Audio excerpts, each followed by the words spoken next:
Alors, aujourd'hui, on va parler des polynômes d'Hermite.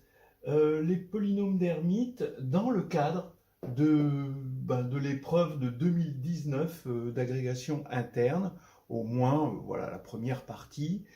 Le problème était un problème sympathique, un problème, bon, ça reste un problème de concours, hein, mais quand même sympathique, c'est pas un oxymore. Euh, à peu près ce qu'on peut attendre quand on est préparateur, c'est-à-dire un problème qui, à la fois, est capable de sélectionner des candidats qui ont des capacités en mathématiques, mais aussi, surtout, qui ont travaillé pendant l'année. Voilà, donc ça cible bien le programme. Bon, c'est assez satisfaisant pour un préparateur de voir qu'il existe des problèmes comme ça.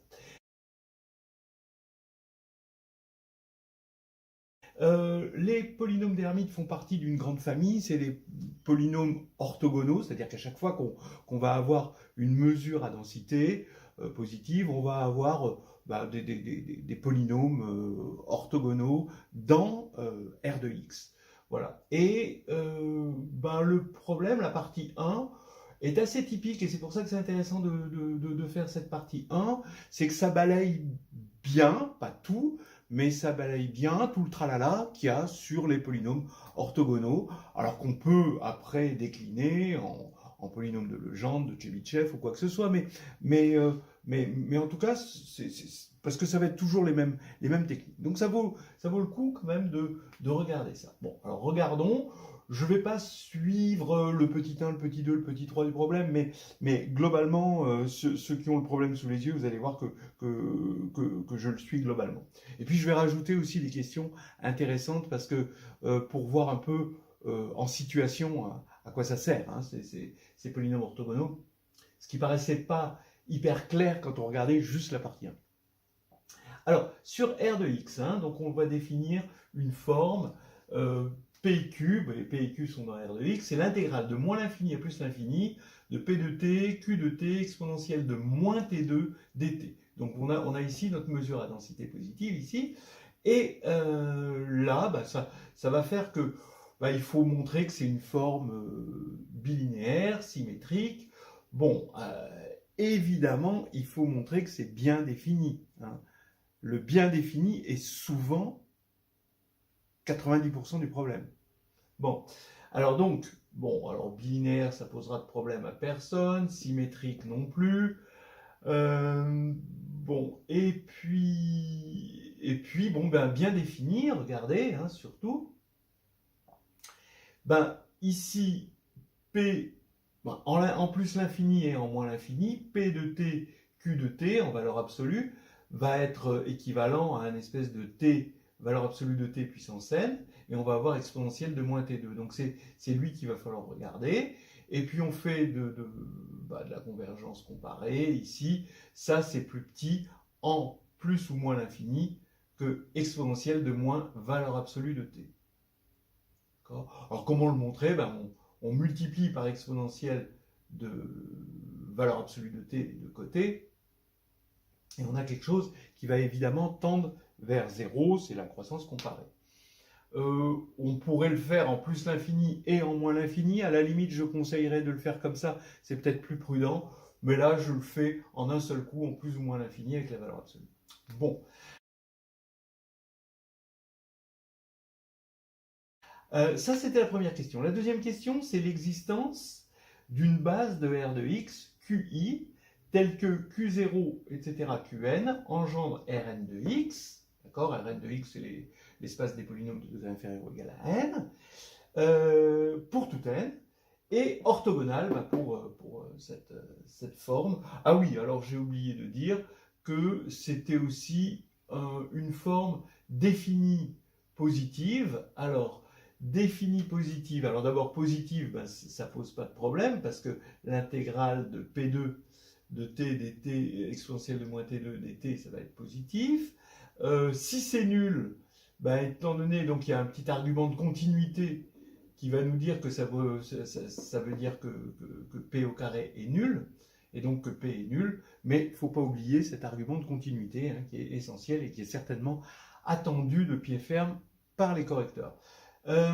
Allons-y ici pour cette pour cette base, ben oui, il faut rappeler que l'on a une situation de type Gram-Schmidt, mais je ne pense pas que ici, Gram-Schmidt soit le sésame qui permette d'avoir tous les points. Je pense qu'il faut aller un petit peu plus loin que dire Gram-Schmidt. Au moins, si vous dites Gram-Schmidt, rappelez bien qu'on est dans un espace euclidien, disons un espace pré-hilbertien. Donc, c'est-à-dire qu'on a une forme définie positive. Donc déjà, ça c'est le minimum si vous voulez convaincre que Gram-Schmidt va marcher. Parce que Gram-Schmidt ne marche que dans cette situation-là. Voilà.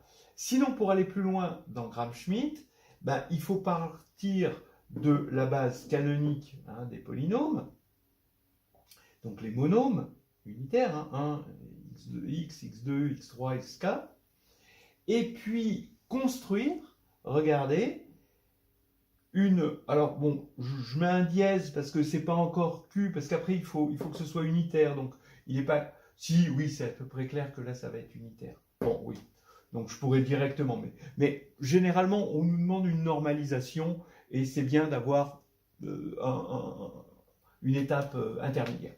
Donc QK dièse, alors regardez, dans Gram-Schmidt, ce qu'on fait, on part de la base de référence, mais il y a un contre-pied.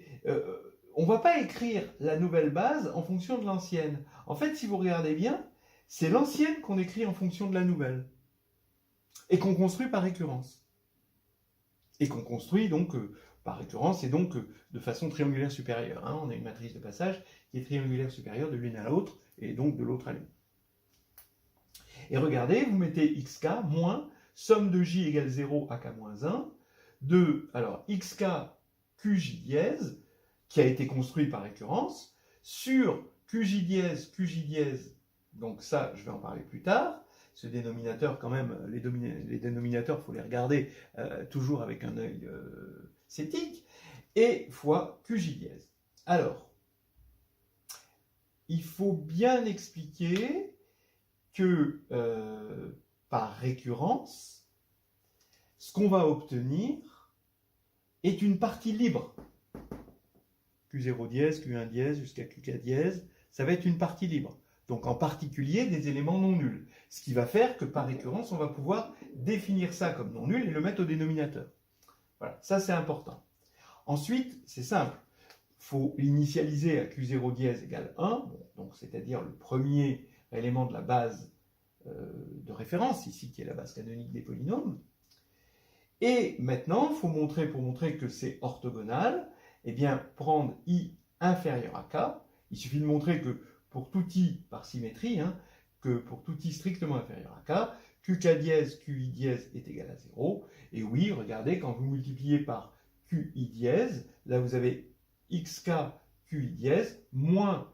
Et là, comme par récurrence, vous avez construit quelque chose d'orthogonal, ben, tous les qj dièse, qj dièse, qi dièse vont être nuls, sauf pour j égale i.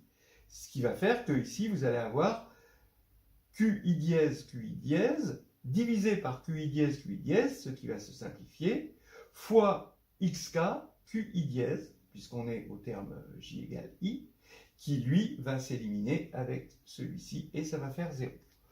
Donc, vous obtenez bien une base et qui va être orthogonale. Et maintenant, il faut que ça engendre Rn de x. Ben oui, puisque par récurrence, on a une matrice de changement de base entre x puissance 0 jusqu'à xn et q0 jusqu'à qn, qui a que des 1 sur la diagonale et qui est triangulaire supérieure. Donc, on va avoir justement cette partie libre. Donc, regardez bien les arguments. Il y a un argument un peu calculatoire à photographier et un autre argument qui est de dire, bah oui, ça va être une partie libre. C'est ce qui va nous permettre justement par récurrence de diviser par ça et aussi de dire que cette partie libre s'écrit de façon triangulaire et inversible par rapport à à la partie libre de canonique, base canonique de Rn de x, et donc on va avoir un engendrement aussi de Rn de x. Voilà, ça fait quand même pas mal de choses, et on n'en était qu'à la question 2, hein. Et je pense qu'il aurait peut-être fallu que le problème soit clair sur ce qu'on attend. Est-ce que, dans une question 2, est-ce que Gram-Schmidt est attendu juste, ou s'il faut aller plus loin? En tout cas, bien connaître, hein, Gram-Schmidt et le contexte de Gram-Schmidt, c'est-à-dire défini positif.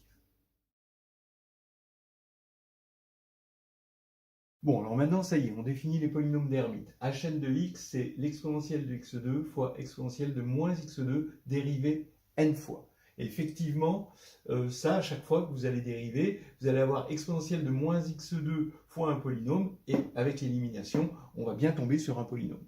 Donc c'est bien défini dans l'espace des polynômes.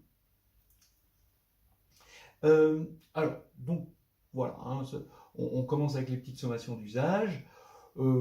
Quelque chose qu'on retrouve un petit peu partout dans les polynômes orthogonaux, ce genre de formule.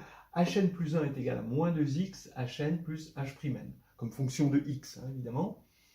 Bon, bah oui, ça c'est presque évident, parce que vous regardez Hn plus 1, c'est égal à exponentielle de x2 fois exponentielle de moins x2 dérivé n plus une fois. Donc, dérivé n fois, puis prime, d'accord? Mais quand vous dérivez n fois, bah, c'est exponentielle de moins x2 fois Hn, d'après cette même formule, donc le prime reste, et donc vous n'avez plus qu'à développer le produit, et puis à développer exponentielle de x2 ici, et vous tombez là-dessus très facilement. Ensuite, bon, bah, des petites choses, H0, bah, c'est forcément 1, d'après ça. Et ensuite, par récurrence, grâce à cette formule, vous allez voir que Hn est de degré n, et que le coefficient principal, c'est moins 2, ici, puissance n. On peut même voir, hein, la parité, d'ailleurs il le demandait, c'est très facile à partir de cette formule, de voir que Hn est pair, si n est pair, et Hn est impair, si n est impair. Donc Hn est de même parité que n. C'était vraiment des choses vraiment très, très simples, hein. Quand on prend une fonction paire, en multipliant par x, ça devient une fonction impaire. Quand on dérive une fonction paire, ça devient une fonction impaire, et inversement. Bon, c'est des choses assez classiques qu'on mettait dans cette formule, et on avait la parité.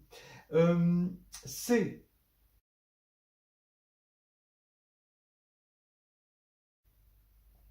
Hm, alors ça c'est important, il faut montrer qu'ils sont orthogonaux. Alors là, bon, il y a eu plusieurs méthodes, mais Hm, Hn, d'après ça, c'est un Hm phi n de t dt, hein, tout ça c'est des fonctions de t dt, entre moins l'infini plus l'infini, où phi m, ça va être la dérivée mième de exponentielle de moins t2. Et là, bon, bah, on pense tout de suite à une intégration par partie. Le tout, c'est de fixer, par exemple, m strictement plus petit que n, et il faut montrer que ça, c'est égal à 0. Il suffit de se ramener à ça par symétrie de la forme bilinéaire. Et comment on va faire? L'idée, c'est de dériver, de faire une intégration par partie, de dériver jusqu'à ce qu'on ait 0 ici, tellement de fois qu'on a 0 ici, et que ici, du coup, il ne restera plus que les termes intégrés. Alors, donc, qu'est-ce que ça nous donne? Commençons à faire une dérivation par partie une première fois. Donc, n'oubliez pas de rappeler toujours les conditions C1 de l'intégration par partie. Et Hm, ici, on va avoir Hm, donc on garde. Ici, quand on intègre, ça va faire phi n-1. Bon, là, c'est plutôt n. Et là, n. Voilà. Phi n-1, entre moins l'infini et plus l'infini, moins intégrale de moins l'infini à plus l'infini de H'm, phi n-1, bon, dt, hein, évidemment. Et donc, par récurrence, ça ne pose pas de problème. On va avoir moins 1 puissance k ici, hk, hm dérivé k fois, phi n moins k moins 1. On le voit bien, déjà pour k égale 0. On va avoir ça, ça, ça. Voilà. L'alternance de signes qui vient de là. Et puis, on va de k égale 0 à m, parce qu'après, bah, les dérivés km de m vont être nuls. Bon, voilà. Donc, on va s'arrêter là, hein, dans l'intégration par partie. Et maintenant, il faut prendre ça entre moins l'infini et plus l'infini. Et on ressort l'argument de la croissance comparée pour voir que tous les termes sont nuls. Il y a un nombre fini de termes nuls. Donc, ça fait 0. Voilà. Et donc, on a des polynômes orthogonaux.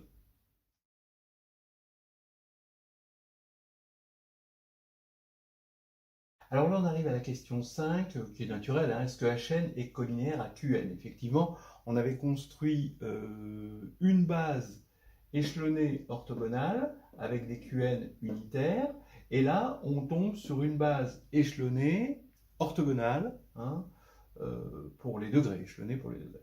Alors, bah, oui, il est naturel de se poser la question comme ça, collinéaire.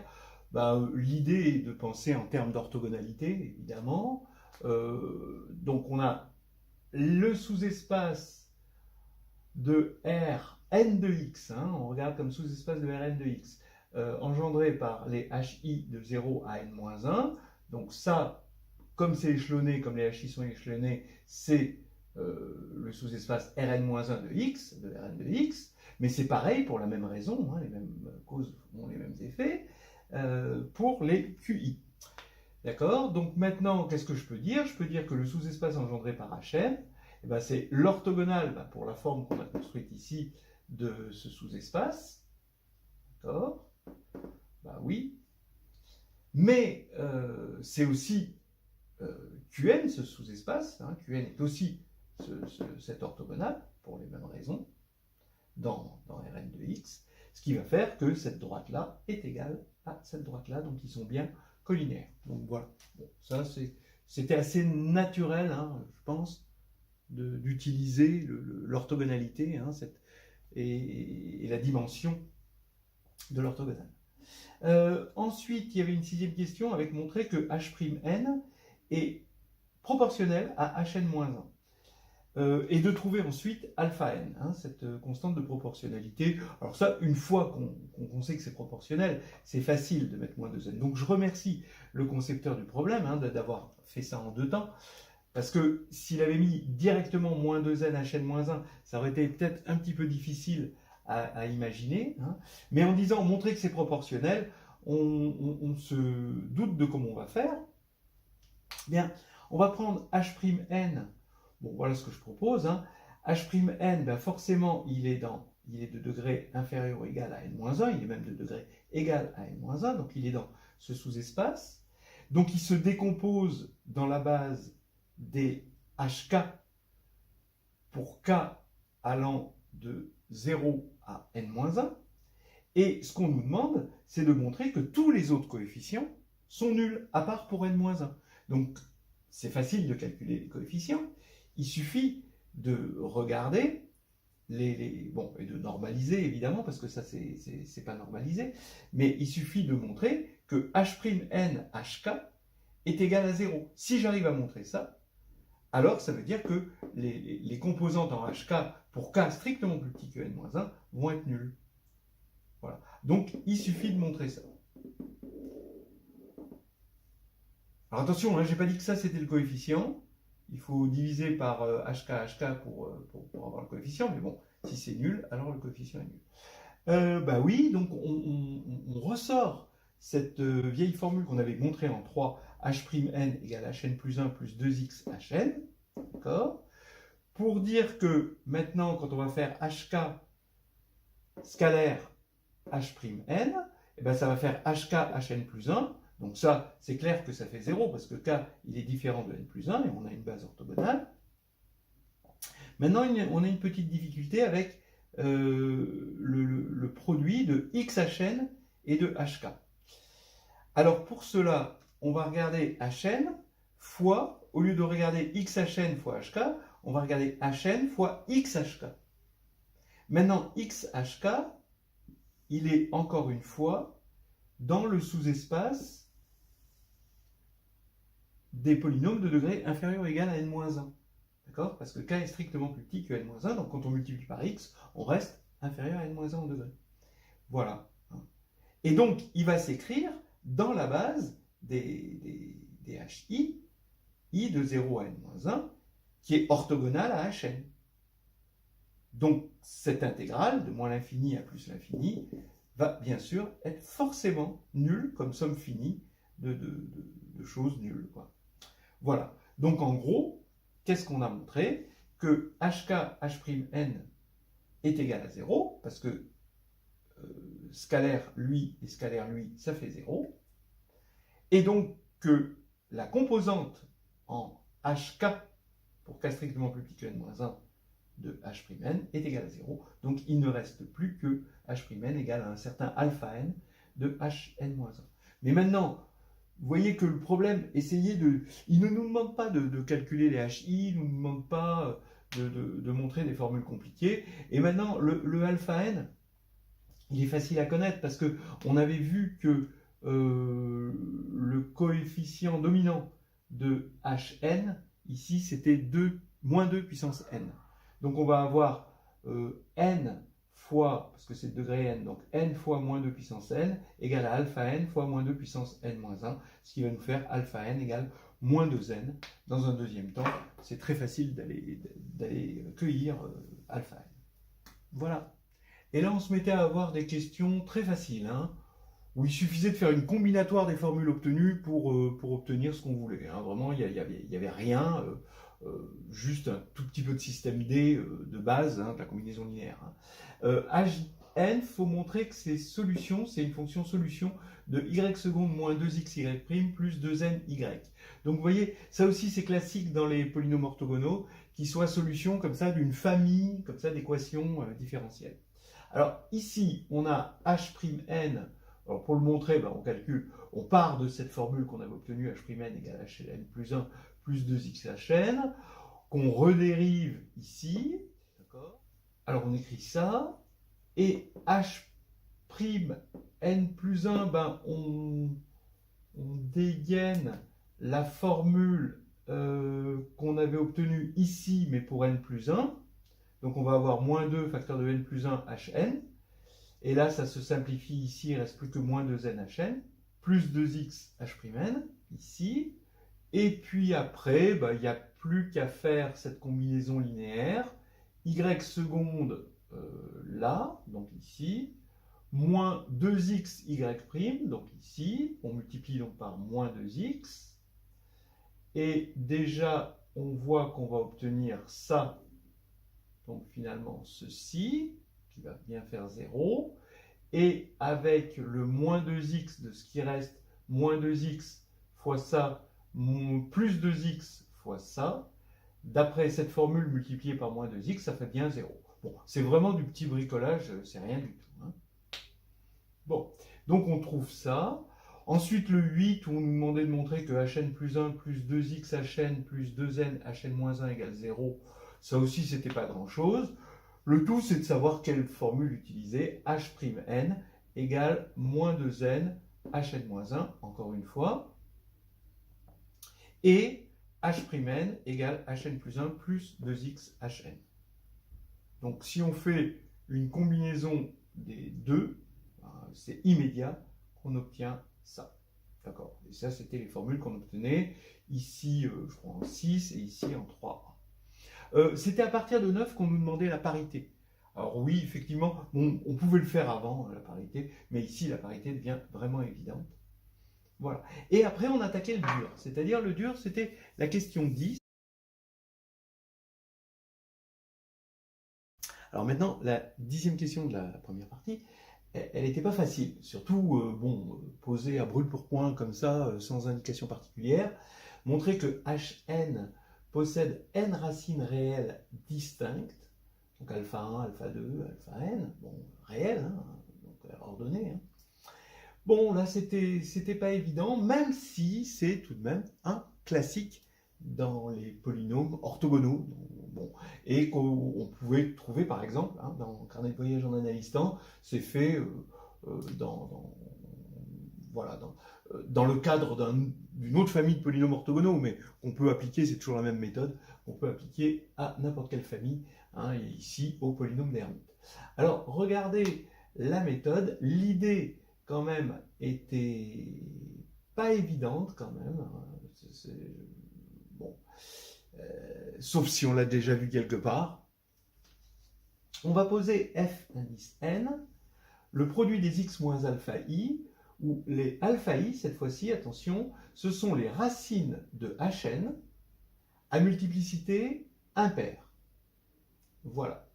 Et je vais regarder le produit hn fn, produit scalaire. Donc c'est l'intégrale de moins l'infini à plus l'infini de hn fn, exponentielle de moins t2 dt, et j'affirme que c'est différent de 0. Alors pourquoi? Eh bien, étant donné, donc hn, ça va être un produit de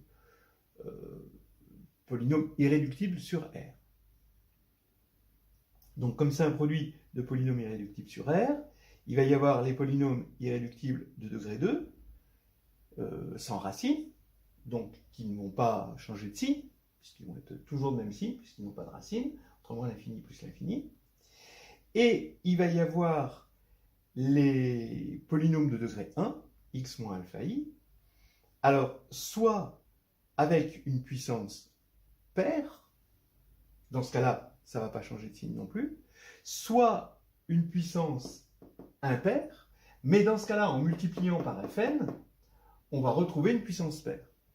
Donc globalement, hn fn, qui n'est pas forcément positif, c'est positif ou négatif, selon le coefficient, selon la parité de n, eh bien ça va être toujours de même signe.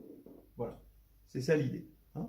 Parce que, donc, on reprend, dans la décomposition de hn fn, soit il va y avoir des polynômes, dans la décomposition aux polynômes irréductibles sur R, soit il va y avoir des polynômes de degré 2 à discriminant négatif, dans ce cas-là, ça veut dire qu'il n'y aura pas de changement de signe, soit alors il y a des polynômes de degré 1, mais dans ce cas-là, on a fait en sorte que toutes les racines ici sont paires. Voilà, sont de multiplicité paire. Donc ça ne change pas de signe, et comme ça garde toujours le même signe, si c'était nul, alors ça voudrait dire que la fonction, qui est continue, toujours l'argument de continuité, est nulle. Et ça, c'est pas possible. Voilà. Donc ça, ces fonctions ne sont pas nulles, c'est clair. Eh bien, donc c'est différent de 0. Mais si c'est différent de 0, ça veut dire que fn n'est pas orthogonal à hn. Bien. Mais le degré de fn, étant donné qu'on est allé chercher les racines parmi les racines de hn, forcément le degré de fn, c'est k qui est plus petit ou égal à n, le degré de hn. Ça c'est k, et ça c'est n. Voilà. Donc, si on avait k strictement inférieur à n, alors fn serait dans l'orthogonale de hn. Il se décomposerait en h indice j pour j strictement plus petit que n, et ça c'est l'orthogonale de hn. Et là on aurait 0. Donc on peut en déduire que le degré de fn est égal à hn, donc k est égal à n, et comme k est égal à n, ça veut dire que hn possède n racines réelles distinctes. Bon, on va ensuite continuer à parler des polynômes d'Hermite, mais en dehors, off record, et en dehors de l'épreuve. Parce que il y avait presque tous les classiques sur les polynômes orthogonaux, sauf quand même un qui est non négligeable et qui serait intéressant de regarder en face.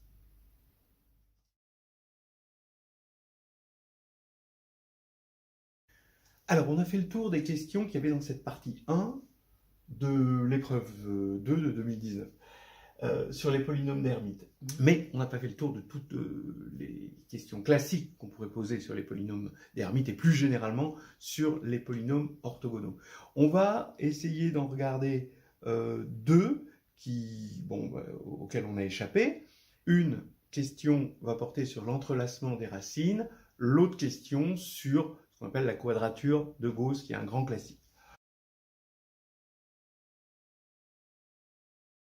Alors, d'abord, faisons un petit résumé de ce qu'on a vu. On est sur l'espace des polynômes R de x. On on y met un produit scalaire ici par l'intégrale de moins l'infini à plus l'infini de P de t, Q de t, exponentielle de moins t2 dt, qui va être une forme évidemment euclidienne. Et à partir de la base canonique des polynômes, on va avoir une base orthonormale par un procédé de Gram-Schmidt, parce que tout est basé sur le fait que ça, c'est bien défini positif. Bien, on obtient donc une famille de polynômes orthogonaux, qui, ça va être unique à scalaire près, hein. Mais surtout, Hn. Là, les Hn qui étaient dans ce problème, ce sont les polynômes d'Hermite, qu'on peut retrouver sous d'autres avatars avec d'autres coefficients dominants, évidemment, hein. Mais là, Hn est de degré n, ça forme une base orthogonale de R de x. On avait montré que H'N est égal à moins 2n Hn-1. Le coefficient dominant de Hn, c'est moins 2, le tout puissance n. Et on avait vu la question quand même la moins élémentaire, c'était que Hn possède exactement n racines réelles, qu'on ordonne comme ça, qu'on va appeler alpha 1 n, avec un espèce d'indice supérieur comme ceci, jusqu'à alpha n, n. Donc Hn est scindé sur R, et scindé simple. Voilà. On veut montrer que maintenant, les racines sont entrelacées. C'est-à-dire qu'il y a un entrelacement entre les racines de Hn, d'accord, ici, et les racines ici de Hn-1. Voilà. Bon, c'est très simple à partir de ça, c'est finalement un théorème de Rolle. Donc, remarquez que d'après cette égalité, vous avez H'N, quand on l'applique aux racines de Hn-1, qui sont notées comme ça, hein, pour J allant de 1 à n-1, eh bien, d'après cette égalité, ça va faire 0. Voilà. Donc, quand on va faire le tableau de variation, donc là, on est dans le cas particulier où n est impair, et on fait pareil si n est pair. Regardez, si n est impair, eh bien, quel est le comportement en moins l'infini de H'N? Ben, H'N, ça va être moins 2n, donc il est du signe opposé à Hn-1. N-1, ben, il est pair, N-1 est pair, donc ici, c'est positif. Comme le degré est pair, on va avoir du plus l'infini, mais avec le moins, ça fait moins. Donc ici, vous avez un moins. Voilà. Bon, c'est pas grave, hein, le tout, c'est de voir qu'on a une alternance de signes. Mais bon, on est dans le cas n impair, et donc on a moins. Ici, on a 0, d'accord? Donc H'N s'annule ici. Il va avoir exactement n-1 racine distincte, d'accord? On a les 0, et donc on va avoir une alternance de signes ici, parce que voilà, c'est simple et simple. Donc maintenant, vous voyez que on va avoir des intervalles, n intervalles, et forcément, il y a pour Hn au plus un 0 dans chaque intervalle ici. Dans les n intervalles qu'il y a ici, hein, il va y avoir au plus un 0.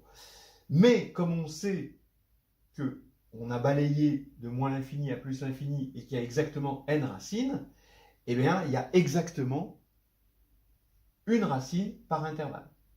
Voilà.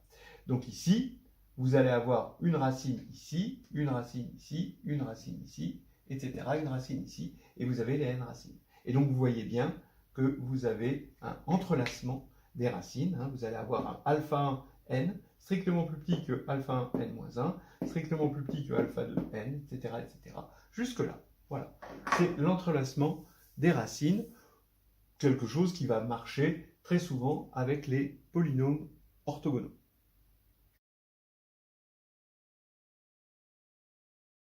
Alors maintenant, une thématique plus intéressante, on va aller se promener du côté de la quadrature de Gauss, hein. On va se promener un peu avec Gauss et ses idées pour calculer, hein, des aires.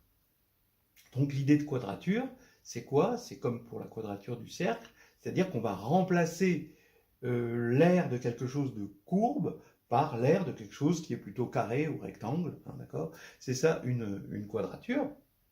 Bon, et vraiment, vous allez voir, c'est intéressant parce que ça va vouloir dire que pour calculer une intégrale, il va, bon, avec certaines approximations, après, bien sûr, il y a toujours la mesure de l'erreur, mais il suffira d'évaluer. Intégrer, c'est évaluer. Bon, et admettre qu'on a fait des erreurs, évidemment, mais c'est quand même fort de café, quoi, hein, bon. Alors allons-y. Partons, donc je vais oublier un petit moment les polynômes d'Hermite, ils arriveront dans un deuxième temps. Maintenant, je vais partir juste de n réels, hein, qui seront bientôt remplacés par les alphas, les racines des polynômes d'Hermite. On prend n réels distincts, ordonnés, comme ça, hein, et je vais regarder Li, les polynômes interpolateurs de Lagrange associés. Donc c'est le produit pour j différent de i de x moins bêta j sur bêta i moins bêta j. De sorte à ce que Li de bêta j est égal à 0 si j est différent de i, et est égal à 1 si j égale i. Bon, donc là, rien de plus classique. Maintenant, je vais appeler Fi l'évaluation en bêta i. Donc c'est une application qui va... Donc je vais le regarder comme élément du dual de Rn-1 de x, d'accord? Et Fi de P, donc c'est P de bêta i pour P, un polynôme de degré inférieur ou égal à n-1. Voilà. Alors, on sait ou on ne sait pas, mais c'est facile de voir que ça, c'est la base duale des Li.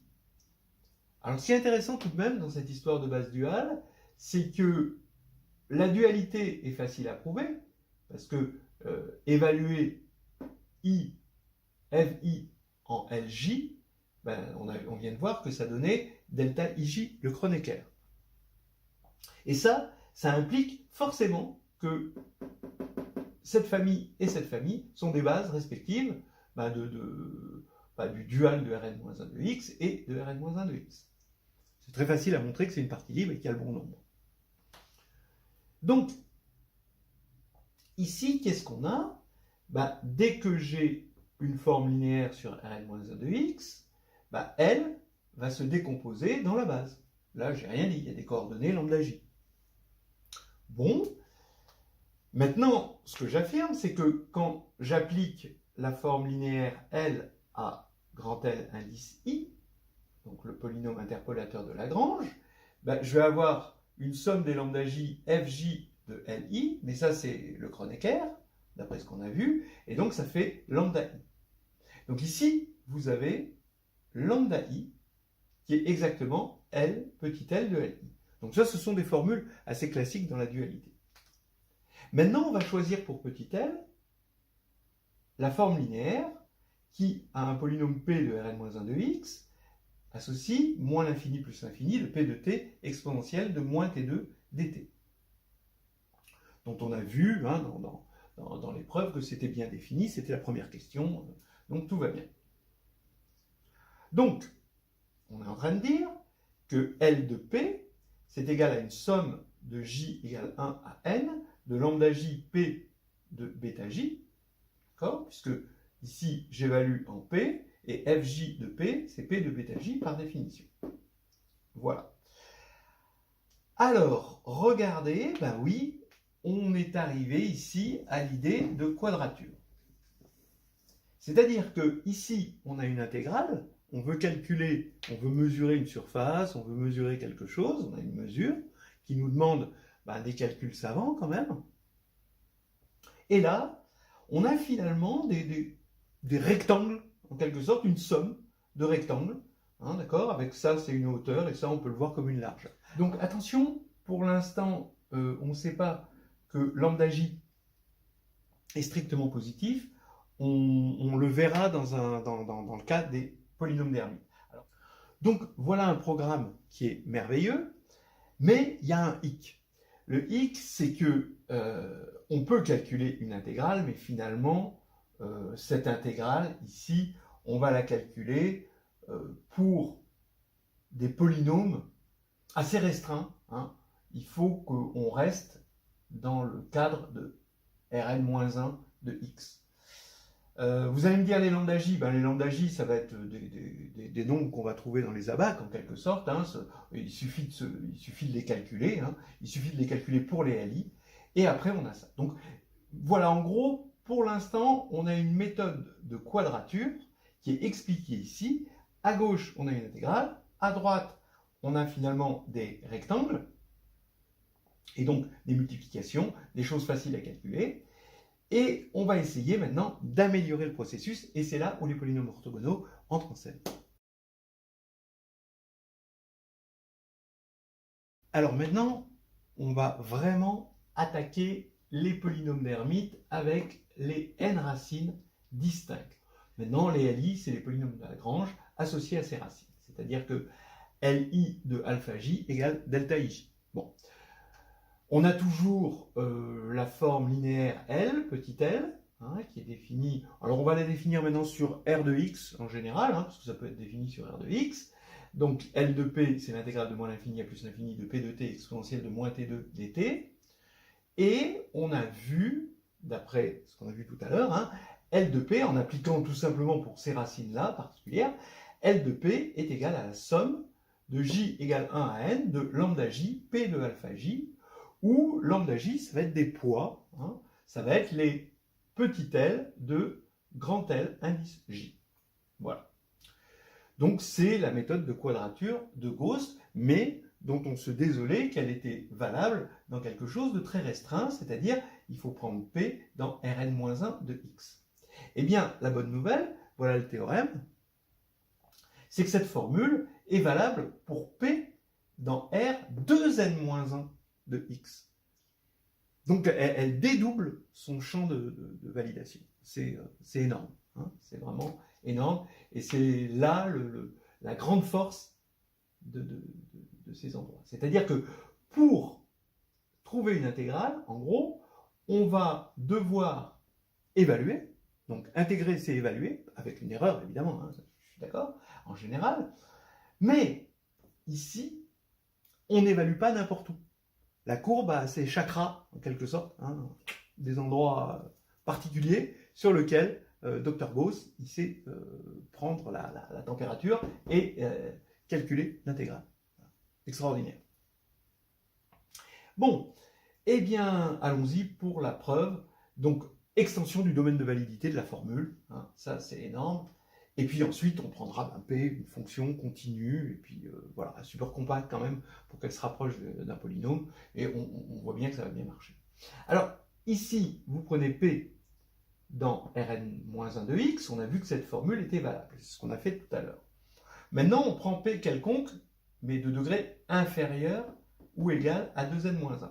Donc on effectue la division euclidienne de P par Hn, donc on va avoir un quotient Q, qui est de degré inférieur ou égal à n-1, puisque là c'est 2n-1 et là c'est 2n, et R qui est de degré inférieur à n-1, puisque là c'est 2n. Donc maintenant, j'écris L de P.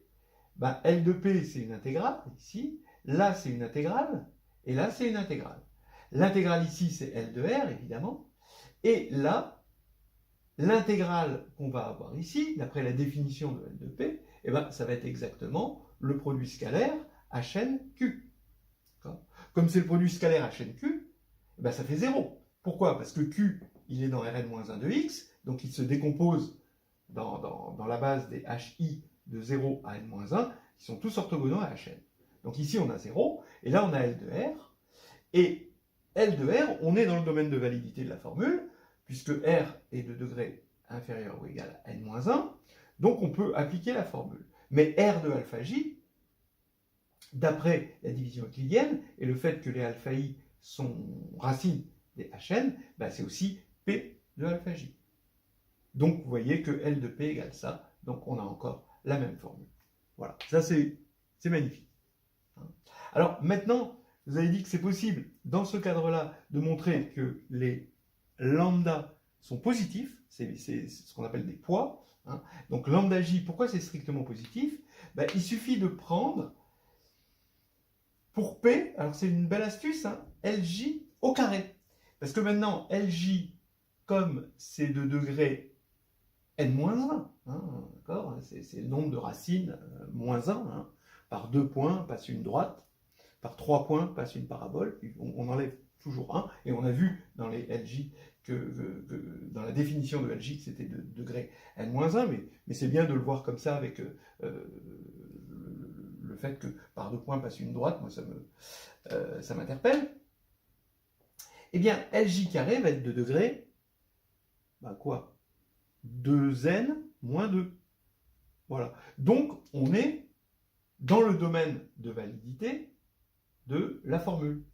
Maintenant, quand je vais appliquer petit l à li carré, je vais avoir li carré de alpha j, mais comme li de alpha j, c'est 0 ou 1, le carré c'est 0 ou 1 aussi, pareil, c'est exactement la même chose. Donc on va avoir petit l de grand li carré égale lambda i. Ce qui va faire que lambda i, ce sera l'intégrale de li carré, exponentielle de moins t de dt, donc une intégrale d'une fonction non nulle et positive. Donc c'est quelque chose de strictement positif. Et donc lambda j est strictement positif, c'est vraiment très très joli.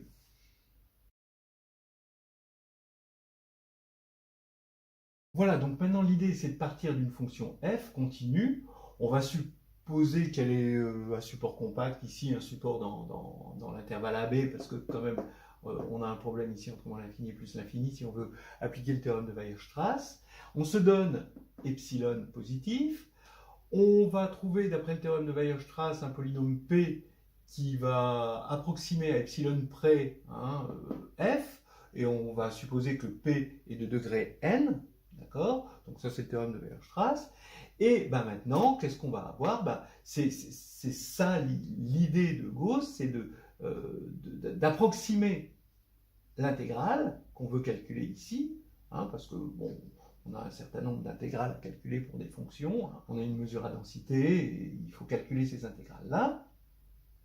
Eh bien, intégrer, c'est évaluer. Donc ça, c'est vraiment très fort. Alors, on va utiliser pas n'importe quel élément, on va utiliser ici, pour cette mesure-là, on va utiliser les alpha i, qui sont les racines de Hn pour n, ici, le degré de ce polynôme-là qui a approximé f. Voilà.